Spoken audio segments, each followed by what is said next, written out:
Hello everyone, I am Hariharan, second year medical student at Government Medical College, Ariyallur.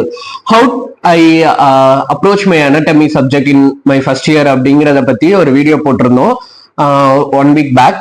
அந்த வீடியோக்கு நல்ல response இருந்துச்சு, நிறைய ஜூனியர்ஸ் ரொம்ப ஹெல்ப்ஃபுல்லா இருந்துச்சு அப்படின்னு சொல்லியிருந்தாங்க. I am very happy with that. So அந்த வீடியோலயே பார்ட் 2 ஃபார் ப்ராக்டிகலுக்கு போடுறதா அப்படின்னு சொல்லியிருந்தோம். So this is the part 2 video. வாங்க வீடியோக்குள்ள போகலாம்.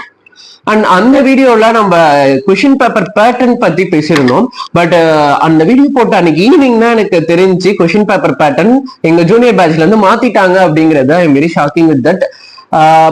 இப்ப நியூ பேட்டர்ன் எப்படி இருக்கு அப்படின்னா உங்க எல்லாருக்குமே தெரிஞ்சிருக்கும். எல்லா காலேஜ்லயுமே லோயர்லயும் பண்ண ஜென்ரல் அனாட்டமி அனாட்டமி எல்லா காலேஜ்லயுமே முடிஞ்சிருச்சு. பிளஸ் பிசியாலஜிலயுமே ஜென்ரல் பிசியாலஜி ஹெமட்டாலஜி எல்லா காலேஜ்லயுமே முடிஞ்சிச்சு. ஸோ உங்களுக்கு ஒரு ஐடியா வந்திருக்கும் ஸோ எம்பிபிஎஸ் எக்ஸாம்ஸ் எப்படி இருக்கும் அப்படின்ட்டு. ஸோ இதே பேட்டர்ன் தான் உங்களுக்கு யூனிவர்சிட்டி எக்ஸாம்லயும் கண்டினியூ ஆகும். Same next second year third year வரப்பயுமே கூட அதே மாதிரி பேட்டர்ன் ரிப்பீட் ஆகுறதுக்கு வாய்ப்பு இருக்கு. ஸோ ஃபர்ஸ்ட் எஸ்ஐ கொஸ்டின் பார்த்தோம். நம்ம ஜென்ரலா எங்க பேட்ச் வரையிலுமே ஃபர்ஸ்ட் இயர்னா 2 எஸ்ஐ எழுதுவோம். ஈச் எஸ்ஐ கேரி 15 மார்க்ஸ் அப்படிங்கிறதா பேட்டர்ன். பட் எங்க ஜூனியர் பேட்ச்ல இருந்து ஒரு எஸ்ஐ தான் பேப்பருக்கு, ஒரே ஒரு எஸ்ஐ, அதுவும் ஒரு எஸ்ஐக்கு 10 மார்க்ஸ் தான் அப்படிங்கிற பேட்டர்ன் மாத்திருக்காங்க. பிளஸ் இன்னொரு எஸ்ஐ ரிமூவ் பண்ணிட்டாங்களே, அதுக்கு பதிலாக 2 ரீசனிங் கொஸ்டின் அப்படின்னு 2 ஆட் பண்ணிருக்காங்க. ஈச் கேரிஸ் 5 மார்க்ஸ் அப்படின்னு. அண்ட் 10 ஷார்ட் நோட்டுக்குமே 6 மார்க்ஸா மாத்தி 60 பிளஸ் ஒரு எஸ்ஐக்கு 10 மார்க்ஸ், ஒரு 2 ரீசனிங் கொஸ்டினுக்கு 10 மார்க்ஸ். ஸோ 80 பிளஸ் 20 MCQ அப்படிங்கிற பேட்டர்ன்ல நியூ பேட்டர்ன்ல எக்ஸாம்ஸ் போயிட்டு இருக்கு. ஐஏ எல்லாமே அதே மாதிரி தான் கண்டக்ட் பண்ணிட்டு இருக்காங்க. So it's same for all 3 subjects in first year. So இதுக்கு என்னோட அட்வைஸ் என்ன அப்படின்னா, டைம் மேனேஜ்மெண்ட் நம்ம முன்னாடி போட்டிருந்தோம் இல்லையா, கண்டிப்பா அது இதுக்கு செட் ஆகுது. ஏன்னா ஒரு எஸ்ஏவே தூக்கிட்டாங்க, 2 ஷார்ட் நோட் வேற எக்ஸ்ட்ரா ஆட் பண்ணிருக்காங்க. 5 மார்க் கொஸ்டின் எல்லாமே 6 மார்க்கா மாறி இருக்கு. அப்ப கண்டிப்பா நீங்க எழுத வேண்டிய பேஜஸ் மாறும், உங்க டைம் பேட்டர்ன் வந்து கண்டிப்பா மாறும், டைம் மேனேஜ்மெண்ட் கண்டிப்பா மாறி இருக்கும். சோ இப்போ 2 எக்ஸாம் எழுதுனதுல உங்களுக்கு தெரிஞ்சிருக்கும் எப்படி அப்ரோச் பண்ணும், எவ்வளவு நேரம் ஒரு கொஸ்டினுக்கு எடுத்துக்கணும், எவ்வளவு நேரம் எடுத்துக்கிட்டா நம்மளால கொஸ்டின் பேப்பரை கம்ப்ளீட்டா முடிக்க முடியுது அப்படின்ட்டு. நான் லாஸ்ட் வீடியோல சொல்லியிருந்தோம், நம்ம எத்தனை கொஸ்டின் எழுதுறோங்கிறதுனா முக்கியம் இல்ல. நம்ம லாஸ்ட் வீடியோல சொல்லியிருந்தோம், நம்ம ஒரு கொஸ்டின் எவ்வளவு பேஜ் எழுதுறோம், எவ்வளவு அதிகமா எழுதுறோங்கிறதுனா செகண்ட் திங் தான். ஃபர்ஸ்ட் திங் நம்ம கொஸ்டின் பேப்பரை கம்ப்ளீட் பண்ணணும். எத்தனை கொஸ்டின் இருக்கோ அத்தனை கொஸ்டின் அட்டன் பண்ணி வச்சிருந்தா மட்டும்தான் நமக்கு பாஸ் மார்க்கே வரும். So try to attend all the question உங்களோட ஓன் டைம். ஏன்னா இந்த பேட்டர்ன் நான் எக்ஸாம் இதுவரையில் எழுதுனது இல்லை. ஸோ அதனால எனக்கு என் ஃப்ரெண்ட்ஸ் வச்சு நான் அப்ராக்சிமேட்டா டைம் டேபிள் போட்டு வச்சிருக்கேன், ஒரு கொஸ்டினுக்கு எவ்வளவு டைம் எடுத்துக்கலாம் அப்படின்ட்டு. அதை நான் உங்களோட ஷேர் பண்ணிக்கிறேன். பட் பியாண்ட் திஸ் உங்க எக்ஸ்பீரியன்ஸ் வச்சு உங்களுக்கு எவ்வளவு டைம் ஆகுது அப்படிங்கறத நீங்க கால்குலேட் பண்ணி அந்த ஒரே பேட்டர்ன்ல நீங்க எல்லா ஐஏவும் எழுதுங்க. That's most important thing. நீங்க ஒரு ஐஏக்கு வந்து ஃபிக்ஸ் ஆயிட்டீங்க, ஒரு கொஸ்டினுக்கு 15 நிமிஷம் இல்ல 20 நிமிஷம் அப்படின்னு ஃபிக்ஸ் ஆயிட்டீங்கன்னா அதே பேட்டர்ன்ல ஒவ்வொரு ஐஏவும் ப்ராக்டிஸ் பண்ணீங்கன்னா தான் யூனிவர்சிட்டி எக்ஸாம்ல அந்த பேட்டர்ன் உங்களுக்கு கை கொடுக்கும். ஒவ்வொரு ஐஏக்கும் ஒவ்வொரு மாதிரி எழுதிட்டு இருந்தீங்கன்னா லாஸ்ட் ஃபைனல் யூனிவர்சிட்டி வரப்போ உங்களுக்கு என்ன பண்றதுனே தெரியாது. ஸோ ஸ்டார்டிங்ல இருந்து எண்ட் வரைக்கும் சேம் பேட்டர்னை ஃபாலோ பண்ணுங்க. ஸோ இந்த வீடியோல ப்ராக்டிக்கல் தானே பாக்குறதா சொல்லியிருந்தோம். அதுக்கு முன்னாடி இந்த கொஸ்டின்ஸ் எப்படி டைமிங் கொடுக்கலாம் அப்படிங்கிறது. ஸோ எஸ்ஐ வந்து 15 மார்க்ஸ் இருந்தப்ப ½ an hour தர சொல்லியிருந்தோம். இப்ப 10 மார்க்கா குறைச்சிட்டாங்க இல்லையா. ஸோ அதுக்கு 20 to 25 minutes 20 minutes வச்சுக்கலாம். நம்ம 20 minutesல ஒரு 7 pages try to cover 6 to 7 pages, minimum 6 to 7 pages. And reasoning question 5 mark question தானே, 10 minutes எடுத்துக்கலாம், மேக்ஸிமம் 10 minutes. பேஜஸ் வந்து 3 pages, மினிமம் 3 pages இருக்கணும். 2 pages கூட இருக்கலாம், அது உங்களோட கண்டென்ட் பொறுத்து இல்லை. புக்ல இருக்க மாதிரி நான் அப்படியே எழுதுவேன், சம் ஸ்டூடெண்ட்ஸ் எல்லாம் சொல்லுவாங்களா புக்ல இருக்கிறத அப்படியே கண்டென்ட்டை சுருக்கி எழுதிடுவேன் கரெக்டா அப்படிங்கிறவங்களுக்கு 2 பேஜ் போதும். பட் புக்ல இருக்க கீவேர்ட்ஸ் இருக்கணும். சிலர் சின்னதா எழுதுவாங்க, அவங்களுக்கு கண்டிப்பா 3 பக்கம் வராது அப்படிங்கிறவங்களுக்கும் 2 பக்கம் போதும். தென் ஷார்ட் ஆன்சர் 6 மார்க்ஸா இன்க்ரீஸ் பண்ணதுனால try to write 4 pages for question. Then அதுக்கு வந்து 10 minutes எடுத்துக்கலாம் ஒரு கொஸ்டினுக்கு. ஸோ 10 ஷார்ட் நோட்டுக்கு 10 minutes எடுத்துக்கிட்டோம்னா நமக்கு 1 hour 40 minutes வருது. பிளஸ் அங்க ஒரு 20 minutes 2 hours வந்துருச்சு. அப்புறம் ரீசனிங் கொஸ்டினுக்கு 20 minutes. ஸோ 2 hours 20 minutes தான் வருது. மீதி 40 minutes இருக்கு நமக்கு. இல்ல 1 mark பண்ணலாம், 1 mark ஒரு 20 minutes நம்ம எடுத்துக்கிட்டா கூட மீதி 20 minutes இருக்கு. நீங்க இதாவது உங்களுக்கு ஏதாவது ஒரு செக்மெண்ட்ல எக்ஸ்ட்ரா எழுதணும் அப்படின்னா அதை வச்சு கவர் பண்ணிக்கலாம். என்ன கேட்டா இந்த சேஞ்ச் பண்ண பேட்டர்ன் ரொம்பவே ஹெல்ப்ஃபுல்லா தான் இருக்கும் அப்படின்னு நினைக்கிறேன். ஏன்னா நிறைய இடத்துல டைம் வந்து கம்மியாகுது. ஏன்னா 2 எஸ்ஏ எழுதுறப்ப நிறைய டைம் எஸ்ஐக்கே வேஸ்டா போயிடும். நான் வந்த புதுசுல எஸ்ஐனா 2 ஹவர்ஸ்னா 2 எஸ்ஐ எழுதிருக்கேன், அப்படின்னா டைம் வேஸ்ட் பண்ணிருக்கேன். ஸோ இந்த மாத்தின பேட்டர்ன் ஸ்டூடெண்ட்ஸ்க்கு ஹெல்ப்ஃபுல்லா இருக்கும் அப்படின்னு தான் நம்புறேன். So come to practical part. Practical part பொறுத்தவரைக்கும் நமக்கு மொத்தம் 8 பார்ட் இருக்குங்க. இருக்கிறதுலே அதிகமா இருக்கிறது அனாட்டமில தான். ஸோ 8 பார்ட்டை பார்த்து நீங்க எவ்வளோ வரைக்கும் அப்படின்னு பயப்பட வேண்டாம், எல்லாமே ஈஸி தான். When you have clear knowledge, இந்த ஸ்ட்ராங் நாலேஜ் இன் தியரி, ப்ராக்டிக்கல்னா ஒரு விஷயமே இல்லைங்க. தியரியில கிளியர் நாலேஜ் இருந்தது, டிஸ்ட்ரக்ஷன் ஹால்ல நீங்க கரெக்டா டைம் யூட்டிலைஸ் பண்ணி ஸ்பெசிமென்ஸ் அண்ட் ஹிஸ்டாலஜி லேப்ல கரெக்டா ஸ்லைட்ஸ்லாம் பார்த்துருந்தீங்க அப்படின்னா தட்ஸ் எனஃப். கண்டிப்பா ப்ராக்டிக்கல்ல பாஸ் ஆயிடலாம். ஸோ கேர்ஃபுல்லா இருங்க. ப்ராக்டிக்கல்ல கேர்ஃபுல்லா ப்ரொஃபசர்ஸ் அண்ட் உங்க கொலீக்ஸ் எல்லாத்தையும் கேர்ஃபுல்லா ஹேண்டில் பண்ணுங்க. கண்டிப்பா டென்ஷன் ஆகும் ப்ராக்டிகல்ஸ்ல, அதை நீங்க தான் கூலா ஹேண்டில் பண்ணணும். So first thing cross spotters. Spotters பொறுத்தவரையிலும் நீங்க ஸ்டார்டிங்ல இருந்தே உங்களை ட்ரைன் பண்ணிடுவாங்க. 30 செகண்ட்ஸ்ல இருந்து 1 மினிட் வரையிலும் உங்களுக்கு டைம் கொடுப்பாங்க. அந்த 1 மினிட்குள்ள நீங்க அந்த ஸ்பெசிமென் என்னன்னு கண்டுபிடிச்சு அதுக்கான ஐடென்டிபிகேஷன் பாயிண்ட்ஸ் எழுதணும். எங்க காலேஜ்ல 4 பாயிண்ட் எழுதணும்னு சொல்லியிருந்தாங்க.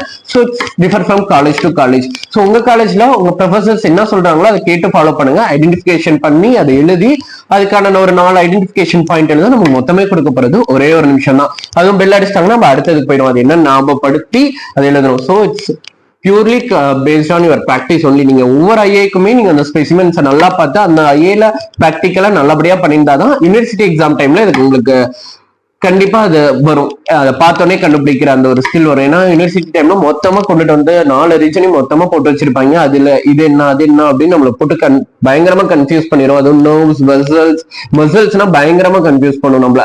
ஸோ ஏதாவது ஒரு ஸ்பேஸ் வச்சிருந்தாங்கன்னா ஈஸியா கண்டுபிடிச்சலாம். But muscles, nerves and vessels கண்டிப்பா எல்லாருமே கன்ஃபியூஸ் பண்ணும். அது ஸ்பெசிமென் பாக்குறப்ப அதை தெளிவா பாத்துக்கோங்க. உங்க காலேஜ்ல இருக்க ஸ்பெசிமென் தான் கண்டிப்பா உங்களுக்கு வைப்பாங்க. ஸோ உங்ககிட்ட காலேஜ்ல இருக்க எல்லா ஸ்பெசிமெனையும் ஓரளவு பார்த்து வச்சுக்கோங்க. ஏன்னா ஸ்பெசிமென் டு ஸ்பெசிமென் எல்லாமே டிஃபர் ஆகும். ஒன்னு ஒரு ஸ்பெசிமென்ல எப்படி இருக்கும், இன்னொன்று அடுத்த ஸ்பெசிமென் பார்த்தோம்னா டிஃப்ரெண்டா இருக்கும். இப்போ எங்க காலேஜ்ல ஒரு 4 ஸ்பெசிமென் தான் ஒரு ஆர்கானிக் இருக்கு அப்படின்னா 4த்தையும் பார்த்து வச்சிருப்போம். அந்த 4த்துல ஏதாவது ஒன்று தான் வைப்பாங்க, வச்சா கண்டுபிடிச்சிடலாம் அப்படிங்கிற மாதிரி.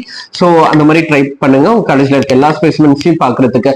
So second thing histology spotters. So gross ஸ்பாட்டர்ஸாவது ஓரளவு படினா ஹிஸ்டாலஜி ஸ்பாட்டர்ஸ் பெரிய தலைவலி தான். ஃபர்ஸ்ட் டைம் ஹிஸ்டாலஜி லேப்குள்ள போறப்பனா கண்ணு கட்டி காட்டுல விட்ட மாதிரி இருக்கும். ஒண்ணுமே தெரியாது. எல்லாமே ஒரு ப்ளூ கலர் இங்க எடுத்து ஊத்துன மாதிரி எல்லா ஸ்லைடும் தெரியும். ஒரு டிஃபரன்ஸுமே தெரியாது. But keep on practice. அது ஒண்ணுதான். நீங்க திருப்பி திருப்பி ஹிஸ்டாலஜி லேப் போயிட்டு ஸ்லைட்ஸை பார்த்துட்டே இருந்தா மட்டும்தான் உங்களுக்கு ஞாபகம். எங்க ப்ரொஃபசர் எனக்கு சொன்னதை திருப்பி பாருங்க, கண்டிப்பா மைண்ட்ல நிற்கும். So very important. திருப்பி ஹிஸ்டாலஜி ஸ்லைட்ஸ் பாருங்க. புக்கை பக்கத்துல வச்சுக்கோங்க. ஐடென்டிபிகேஷன் பாயிண்ட் 4 இருக்கா, 4த்தையும் உங்களால ஸ்லைட்ல பார்க்க முடியுதா அப்படின்னு வச்சு கம்பேர் பண்ணி ஹிஸ்டாலஜி ஸ்பாட்டர்ஸ்க்கு படிங்க. தென் come to cross discussion. Cross discussion என்ன பண்ணுவாங்க அப்படின்னா, அந்த யூனிவர்சிட்டி டைம் உங்களுக்கு பேப்பர் 1ல இருந்து ஒரு ஸ்பெசிமென், பேப்பர் 2ல இருந்து ஒரு ஸ்பெசிமென். ஃபார் எக்ஸாம்பிள் எனக்கே எடுத்துக்கோங்க. என்னோட யூனிவர்சிட்டி எக்ஸாம்ல எனக்கு பேப்பர் 1 வந்து கிட்னி வந்திருந்தது. பேப்பர் 1 வந்து Appar Lim, lower Lim, abdomen, pelvis. இதுதான் பேப்பர் 1க்கான சப்ஜெக்ட்ஸ் பார்ட். இதுல எனக்கு கிட்னி வந்திருந்தது. கிட்னி ஸ்பெசிமென் வச்சிருவாங்க. எக்ஸ்டர்னல் ஆர் இன்டர்னல் எக்ஸாமினர் வந்து கேட்கிறப்ப அது கிட்னி பக்கத்திலே ஒரு கொஸ்டின் பேப்பர் சின்னதா கட் பண்ணி வச்சு அதை பத்தி என்ன கேட்கறாங்க, ரிலேஷன்ஷிப் அபவுட் கிட்னி அப்படின்னு கேட்டிருந்தாங்கன்னா நம்ம ஆன்டீரியர் ரிலேஷன், போஸ்டீரியர் ரிலேஷன் இது எல்லாமே நம்ம சொல்லணும். ஸோ இன்னொரு என்ன வந்துச்சுன்னா பிரைன் வந்தது. கட் செக்ஷன் ஆஃப் பிரைன் வந்தது பேப்பர் 2ல இருந்து. பேப்பர் 2க்கான சிலபஸ் என்னன்னா thorax, head and neck, neuro anatomy. இதெல்லாம் பேப்பர் 2ஓட கண்டென்ட். ஸோ எனக்கு ஈஸியா தான் வந்தது. ஆக்சுவலி ஏதாவது ஒரு என்டையர் லிம் கொடுத்து அதுல இருக்க எல்லா மசூலும் சொல்லணும் அப்படின்னா ரொம்ப கஷ்டம். பட் சம்வாட் எனக்கு கொஞ்சம் ஈஸியா தான் இருந்தது யூனிவர்சிட்டி எக்ஸாம்ல. ஸோ இந்த மாதிரி கிராஸ் டிஸ்கஷன் இருக்கும். பேப்பர் 1ல இருந்து ஒரு ஸ்பெசிமென், பேப்பர் 2ல இருந்து ஒரு ஸ்பெசிமென். பட் இப்போ ஐஏக்கு எல்லா காலேஜ்லயுமே டிஸ்கஷன் இருந்தே ப்ராக்டிஸ் கொடுக்கறதா சொல்லியிருந்தாங்க. So I am very happy that அது உங்களுக்கு ரொம்பவே ஹெல்ப்ஃபுல்லா இருக்கும். ஸோ அதுக்கு உங்க காலேஜ்ல இருக்க ஒரு 2 ஸ்பெசிமென் அந்த ரீஜன்ல இருந்து கொடுத்து அதை பத்தி கொஸ்டின்ஸ் கேட்பாங்க, என்ன வேணா கேட்கலாம். ஸோ தியரி பார்ட் ஸ்ட்ராங்கா இருந்தீங்கன்னா டிஸ்கஷன் ஒரு விஷயமே இல்லை. தென் கம் டு ஹிஸ்டாலஜி டிஸ்கஷன் பொறுத்த வரைக்கும் நமக்கு 2 ஸ்லைட்ஸ் நம்ம போய் டோக்கன் இருக்கணும். 2 ஸ்லைட்ஸ் இருக்கும். அந்த 2 ஸ்லைட்ஸை கொண்டு போய் மைக்ரோஸ்கோப்ல வச்சு நம்ம தான் ஃபோக்கஸ் பண்ணணும். ஸோ ஸ்லைடை உடைச்சிடாம கேர்ஃபுல்லா ஃபோக்கஸ் பண்ணுங்க. உடைச்சிட்டீங்கன்னா நீங்க தான் அதுக்கு பொறுப்பு. ஸோ ஃபோக்கஸ் பண்ணி அது என்ன இருக்கு அப்படிங்கறத நம்ம பேப்பர்ல வரையணும். நம்ம வரைகிற டைம் தான் கொடுப்பாங்க. So that's not a problem. வரைஞ்சி பார்ட்ஸ் குறிச்சு அதை பத்தி ஐடென்டிஃபிகேஷன் பாயிண்ட்ஸ் எழுதி முடிச்சதுக்கு அப்புறம் எக்ஸாமினர்ஸ் வந்து நீங்க வரைஞ்சது கரெக்டா அப்படின்னு மைக்ரோஸ்கோப்ல பார்த்து பேப்பர்ல இருக்கிறத பார்த்து கரெக்டா அப்படின்னா அடுத்த கொஸ்டின்ஸ் கேட்பாங்க. ஸோ இது 4வது part. So cross spotters, histology spotters, cross discussion, histology discussion, இது 4 தாங்க மேஜர் பார்ட். இதை முடிச்சிட்டீங்கனாலே ஒரு பாதி முக்காவாசி போர்ஷன் முடிஞ்ச மாதிரி ப்ராக்டிகல்ஸ்ல. மற்ற இருக்க இன்னும் 4 பார்ட் இருக்கு. அது ரொம்ப ஈஸி. இதை கம்பேர் பண்றப்ப இது மலை மாதிரினா அது சின்ன பார்ட் தான். ஸோ இதனால தான் ஃபோக்கஸ் ஆன் திஸ். ஹிஸ்டாலஜில நல்லா ஃபோக்கஸ் பண்ணுங்க. கிராஸ் பொறுத்தவரை தியரியில நல்லா ஃபோக்கஸ் பண்ணுங்க. தியரி நீங்க கரெக்டா இருந்தாலே கண்டிப்பா இருக்கிற கொஸ்டின் எல்லாத்துக்குமே கிராஸ்ல ஆன்சர் பண்ணிடலாம். ஹிஸ்டாலஜி எஃபோர்ட் எடுத்து படிங்க. அப்பதான் யூனிவர்சிட்டி டைம்லயும் சரி ஐஎல்லையும் சரி மார்க் நமக்கு நிறைய வரும். இதெல்லாம் மார்க்ஸ் அள்ளி தர போர்ஷன் ஹிஸ்டாலஜினா. ஸோ நல்லா படிங்க.